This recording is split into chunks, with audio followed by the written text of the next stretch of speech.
نحمده ونصلي ونسلم على رسوله الكريم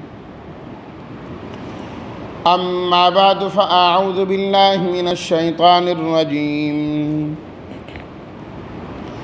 بسم الله الرحمن الرحيم ألم تر إلى الذي حاج إبراهيم في ربه أن آتاه الله الملك إذ قال إبراهيم ربي الذي يحيي ويميت قال أنا أحيي وأميت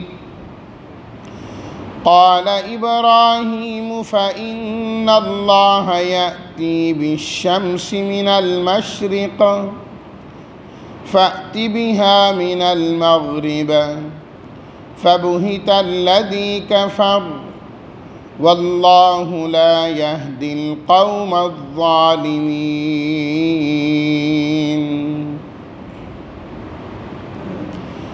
صدق الله مولانا العظيم اللهم صل على سيدنا ومولانا محمد وعلى آل سيدنا ومولانا محمد وبارك وسلم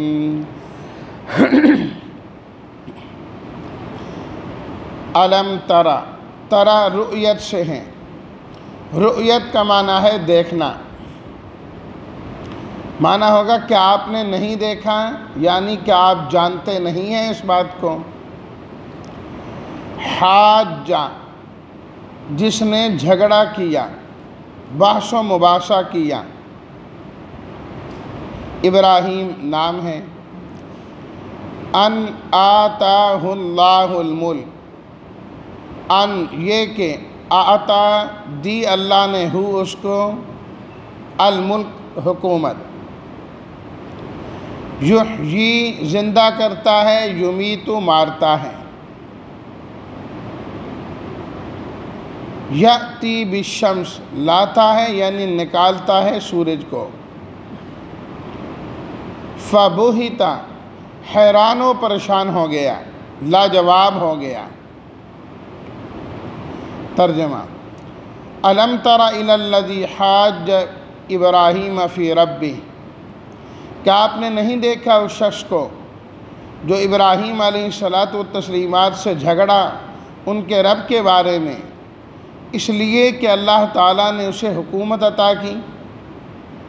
اذ قال ابراہیم ربی الذی یحیی ویمیت، جب ابراہیم علیہ الصلاۃ والتسلیمات نے فرمایا کہ میرا رب وہ ہے جو زندہ کرتا ہے اور مارتا ہے، تو وہ کہنے لگا میں بھی زندہ کرتا ہوں اور مارتا ہوں. ابراہیم علیہ السلام نے فرمایا یقیناً اللہ تو وہ ہیں جو سورج کو مشرق سے نکالتے ہیں، پس تو لے کے آ جا مغرب سے نکال کے دکھا. پس کافر حیران و پریشان ہو کے لاجواب ہو گیا، اور اللہ تعالیٰ نہیں ہدایت دیتے ظالم قوم کو.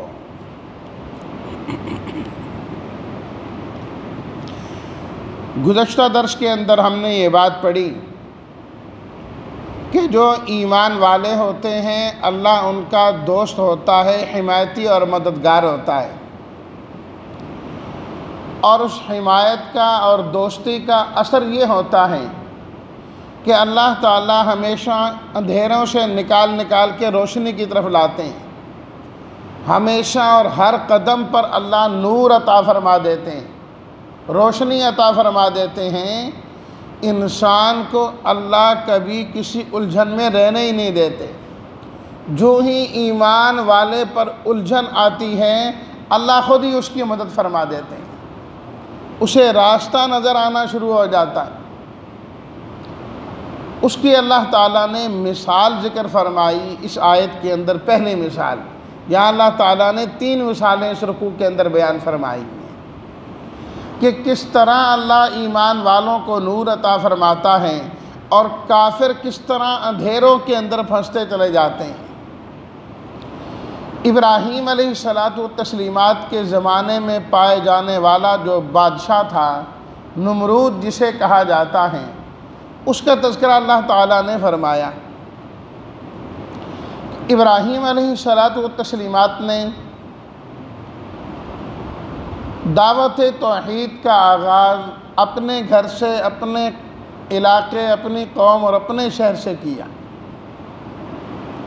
سب سے پہلے تو اپنے والد کو عقیدہ توحید سمجھانے کی کوشش کی، کیونکہ جو والد تھے وہ صرف بت کی عبادت کرنے والے نہیں تھے، بلکہ بت بنا بنا کے فروخت کیا کرتے تھے، اور جو بادشاہ وقت تھا اس کے مصاحب تھے، قریبیوں میں سے تھے۔ سمجھائی یہ بات، یا ابت لم تعبد ما لا یسمع ولا یبصر ولا یغنی عنک شیئا۔ ابا جان ان کی عبادت کرتے ہیں جو سنتے بھی نہیں، دیکھتے بھی نہیں، جانتے بھی نہیں، کسی کام کے بھی نہیں۔ پکارو اس اللہ کو جو سنتا بھی ہے، یبصر دیکھتا بھی ہے، اور سارے کام بناتا بھی ہے، سارے اختیارات کا وہ مالک ہے۔ بہرحال باپ نہ مانا، قوم کو بھی دعوت توحید دی، انہوں نے بھی نہ سنی، بادشاہ وقت کو بھی توحید کی دعوت دی۔ اس وقت کا جو بادشاہ تھا نمرود، وہ اپنے آپ کو سجدہ کروایا کرتا تھا، جو بھی جاتا اس کے پاس تو وہ کہتا کہ مجھے سجدہ کرو۔ اللہ اکبر۔ جب ابراہیم علیہ الصلاۃ والتسلیمات گئے اس کے بعد تو اس نے یہی مطالبہ کیا کہ مجھے سجدہ کیا جائے۔ ابراہیم علیہ الصلاۃ والتسلیمات نے فرمایا سجدہ تو اللہ کی ذات کے علاوہ کسی کا نہیں ہو سکتا، سجدہ تو اللہ ہی کو کرنا ہے۔ بڑے بڑے بادشاہ گزرے جو اپنے آپ کو سجدہ کروایا کرتے تھے کہ جو بھی ان کے پاس آئے یہ ہماری تعظیم ہے کہ ہمارے سامنے جھکو۔ اللہ اکبر۔ لیکن ہر زمانے میں کوئی نہ کوئی اللہ والا کھڑا ہو جاتا ہے مقابلے کے لیے، اللہ تعالیٰ جرت عطا فرما دیتے ہیں۔ اب مغلیہ دور کا جو بادشاہ تھا جہانگیر، اس کے بارے میں بھی یہ ہے تو سجدے کراتا اپنے آپ کو۔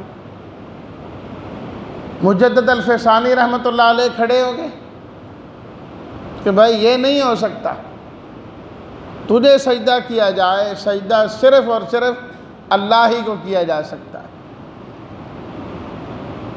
اور بڑے بڑے بڑے بادشاہ گزرے، کیا ہے یہ ہماری تعظیم ہے۔ تو جب ابراہیم علیہ الصلاۃ والتسلیمات نے انکار کیا تو یہ انکار کرنا کوئی آسان نہیں تھا، بادشاہ وقت کی مخالفت کرنا کوئی آسان نہیں ہوتا۔ آپ دیکھ لیں ہر زمانے میں جو خود وزیر اعظم رہے ہوں اور کیا سے کیا ہوں، کرسی سے نیچے آئیں تو آنے والا کیا حال کرتا ہے۔ ہماری پاکستانی سیاست میں تو یہ بات چھپی ہوئی ہے ہی نہیں ہے کہ حکومت وقت کی مخالفت کوئی آسان بات نہیں۔ لیکن ابراہیم علیہ الصلاۃ والتسلیمات کو دیکھیے، تنے تنہا بادشاہ وقت کے سامنے کھڑے ہو گئے، بادشاہ وقت کے سامنے کھڑے ہو گئے کہ نہیں کرنا سجدہ، جائز ہی نہیں ہے سجدہ کرنا، میں کیسے کروں۔ اب ابراہیم علیہ الصلاۃ والتسلیمات کا اور اس کا مناظرہ شروع ہو گیا۔ اللہ تعالیٰ نے اس کا ذکر کیا، الم تر الی الذی حاج ابراہیم فی ربہ۔ اے لوگوں کیا تم جانتے ہو اس شخص کو جو ابراہیم علیہ الصلاۃ والتسلیمات سے جھگڑ رہا تھا۔ تو جھگڑنے والا کون ہے؟ وہ بادشاہ ہے، کیونکہ وہ غلطی پر ہے۔ ابراہیم علیہ الصلاۃ والتسلیمات تو ٹھیک ہیں، صحیح بات کر رہے ہیں، اس لیے اللہ نے یہ نہیں فرمایا کہ یہ جھگڑے ہیں۔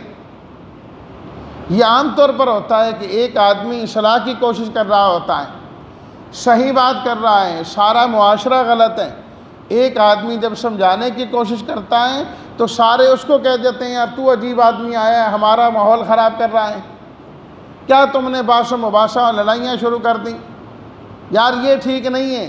یہ نہیں دیکھتے کہ سارے غلط ہیں، وہ ایک ٹھیک ہے۔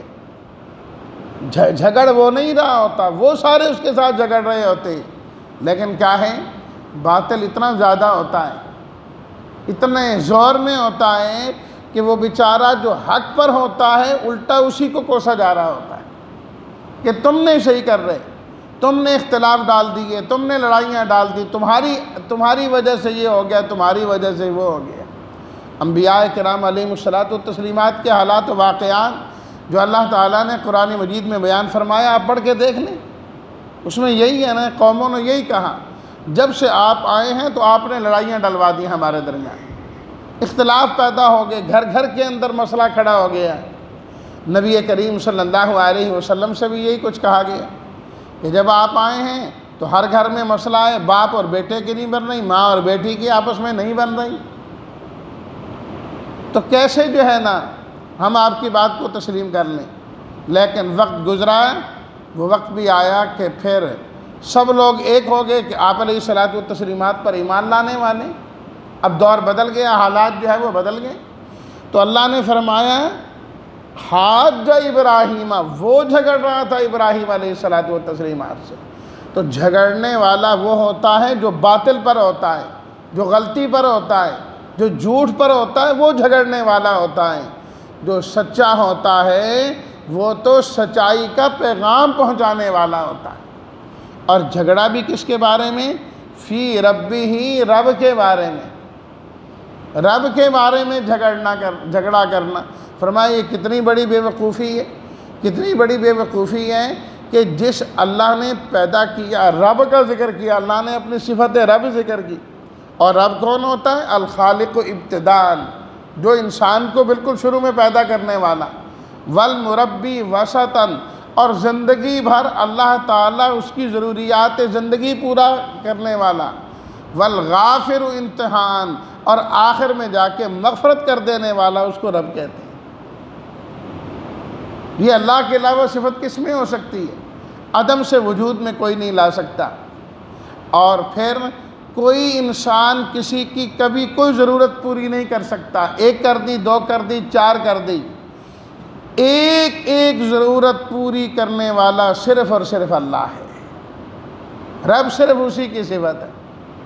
اور پھر کسی پر کوئی احسان کر دیں، ذرہ برابر اس کی طرف سے کمی کوتاہی ہو جائے تو ناراض ہو جاتا ہے، میں نے اتنے احسان کیے اور تو نے میرے ساتھ یہ کیا۔ یہ صرف اللہ کا حوصلہ ہے۔ اللہ نے انسان کو پیدا بھی کیا، اس کی ضروریات کا پورا خیال رکھتا ہے، اور پھر نافرمانی کرنے کے بعد جب توبہ کر لیں فوراً سے پہلے معاف بھی کر دیتا ہے، معاف بھی کر دیتا ہے۔ تو فرمایا دیکھو اس کمبخت کو کہ جھگڑا بھی اللہ کے بارے میں کر رہا ہے، اپنے رب کے بارے میں کر رہا ہے۔ اللہ اکبر۔ یہ جھگڑا کیوں؟ ان آتاہ اللہ الملک، فرمایا اس لیے کہ اللہ نے اس کو حکومت دی تھی، بادشاہت دی تھی، اس کے پاس اسباب تھے، اس کے پاس اختیار تھا، تو اس لیے گویا کہ اس نے اپنے آپ کو ہی رب کہنا شروع کر دیا کہ میں سجدے کے قابل ہوں، میں تمہارا رب ہوں۔ اور جب انسان کے پاس حکومت آتی ہے پھر انسان عقل سے کم سوچا کرتا ہے، طاقت سے زیادہ سوچا کرتا ہے کہ میرے پاس طاقت ہے، ذرہ برابر کچل دو ان کو، جی ان کو ختم کر دیا جائے، ان کے ساتھ یہ کر دیا جائے، طاقت اس کے پاس ہوتی ہے۔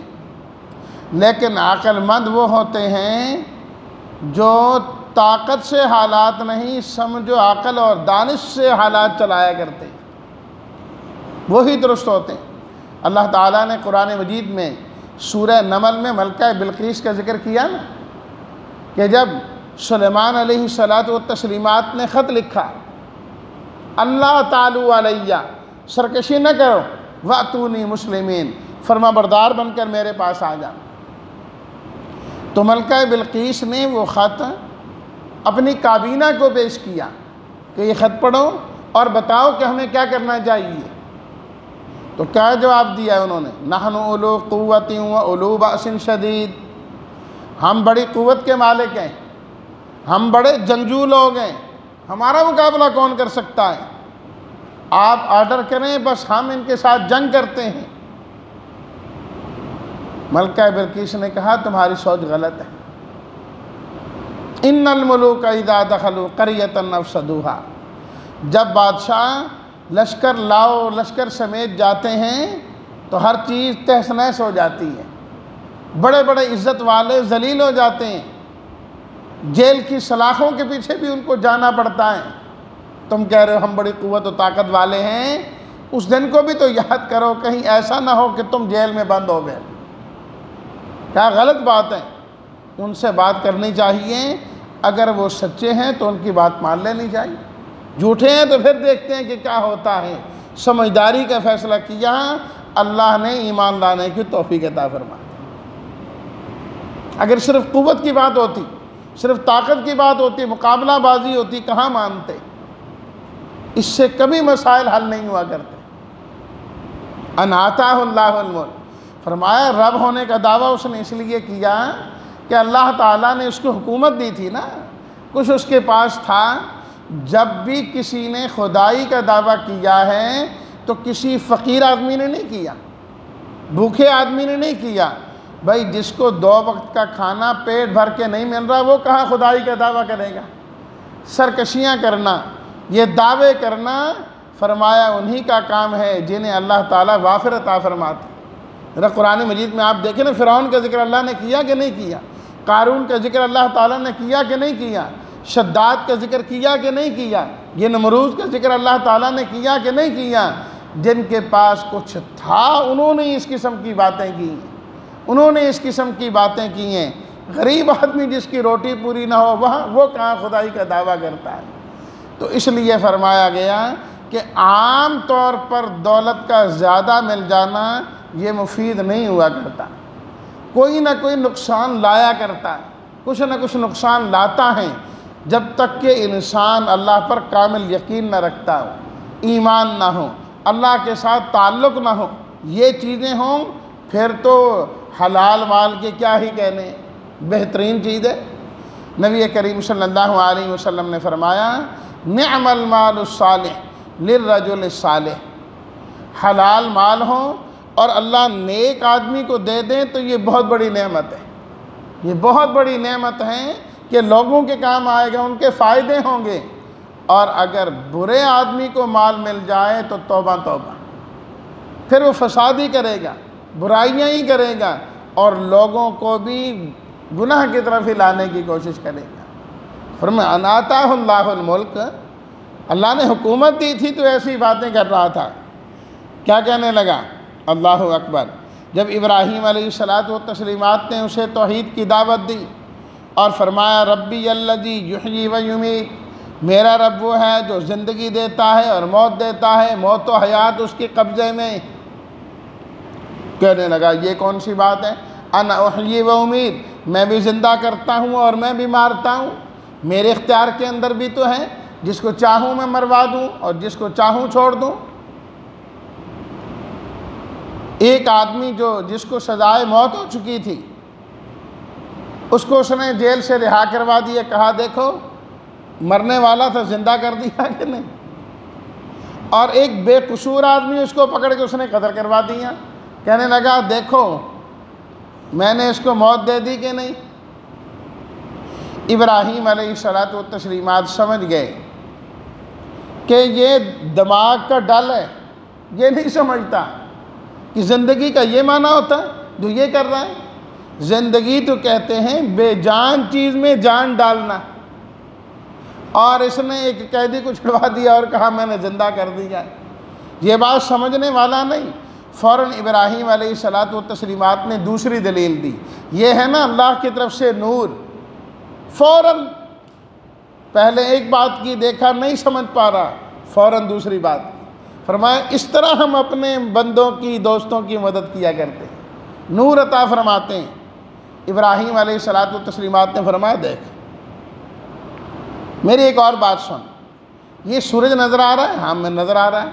تو اپنے آپ کو خدا کہتا ہے نا، دیکھ میرا رب وہ ہے جو روزانہ یہ سورج مشرق سے نکالتا ہے، مشرق سے۔